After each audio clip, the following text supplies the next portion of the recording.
কালকে কোথায় ছিলে? বললাম তো অভির বাড়ি ছিলাম। অভির বাড়িতে? আরে হ্যাঁ ভাই, ওরা আমাকে আস্তে আস্তে ডাকি, কি হয়েছে? এই তো কাল আমি তোর বাড়ি ছিলাম না, বল বল। আরে হ্যাঁ, ও তো আমার বাড়িতে। 9 8 7 2 5 এই কোথায় ছিলাম? কি বলছিস তোরা? কালকে রাতে ও কোথায় ছিল?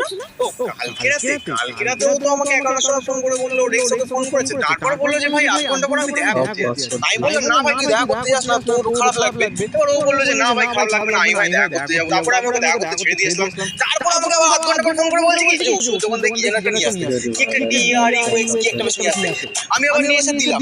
তারপর আমাকে বললো যে 3 ঘন্টা পর্যন্ত কোনো ডিস্টার্ব করবি না, কিচ্ছু বলবি না, ফোন মেসেজ গ্যালারি কিচ্ছু করবি না। আমি দেখলাম 3 ঘন্টা অবধি ফোনও করিনি, মেসেজও করিনি, কিছু করিনি। 3 ঘন্টা পর গিয়ে আমাকে পিক আপ করতে হলো, তখন আমি গিয়ে দেখি কোন একটা হোটেলের সামনে দাঁড়িয়ে আছে। তুই বল হোটেলের সামনে অতটা থেকে দাঁড়িয়ে থাকে? যাই হোক, হোটেলের সামনে থেকে আমি ওকে তুললাম, তারপর ওকে বাড়ি ছিলাম। কেন 3টে পরে তোকে ফোন করেনি? এইগুলো কিন্তু ঠিক না ভাই।